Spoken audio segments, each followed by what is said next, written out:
আমরা একটা কথা বলি যে আমরা সংবিধানের সংস্কার চাই জন আকাঙ্ক্ষা অনুযায়ী, কিন্তু পুরো সংবিধানটাকে যদি তারা বলে পুনর্লিখন করা হবে, আজকে মুক্তিযুদ্ধের যে চেতনা কিংবা যে স্মৃতি, এটা সবগুলো যদি মুছে ফেলা দেওয়ার একটা ষড়যন্ত্র হয়, এটা তো বাংলাদেশের মানুষ মেনে নিবে না।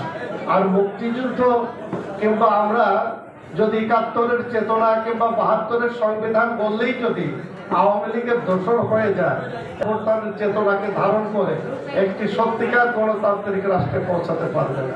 সেই জন্য আমি মনে করি সরকারের মধ্যে যারা এইগুলো নিয়ে কাজ করছে তাদের আরো দায়িত্বশীল হতে হবে এবং সর্বাগ্রে এই যে আমরা যারা দীর্ঘ ১৫ বছর ধরে একটি ফ্যাসিস্ট সরকারের বিরুদ্ধে গণতন্ত্র এবং মৌলিক মানবাধিকার প্রতিষ্ঠার জন্য আন্দোলন সংগ্রাম করেছি, তাদের মধ্যে একটি জাতীয় ঐক্যমত্য দরকার।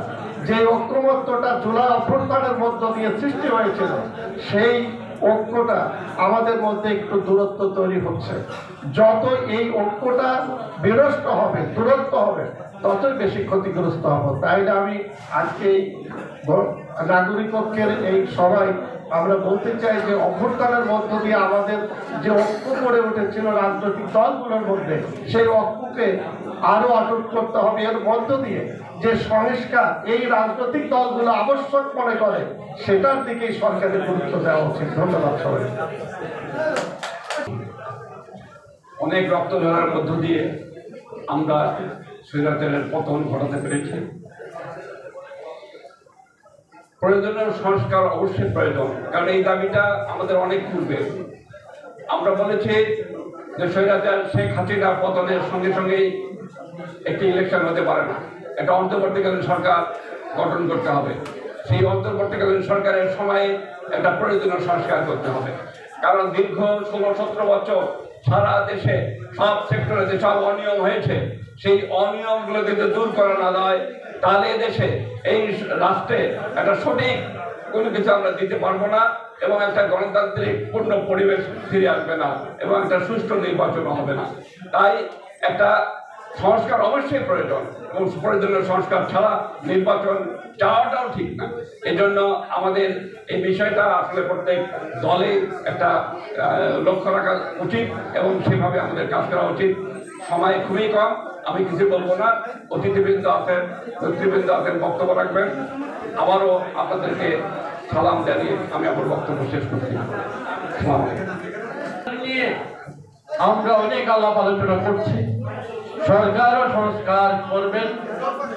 সবচেয়ে বড় দল বিএনপি, তাদের 31 দফা সংস্কারের একটা প্রস্তাব ছিল এবং এইটা নিয়ে ওনারা এখন ক্লাস করছেন, ভালো, কিন্তু ওনাদের সংস্কার প্রস্তাব দিচ্ছেন না কেন? দেওয়া উচিত। সবচেয়ে বড় দল যদি সংস্কার প্রস্তাব না দেয়, তাহলে এই সংস্কার প্রস্তাব কিন্তু হালকা হয়ে যাবে।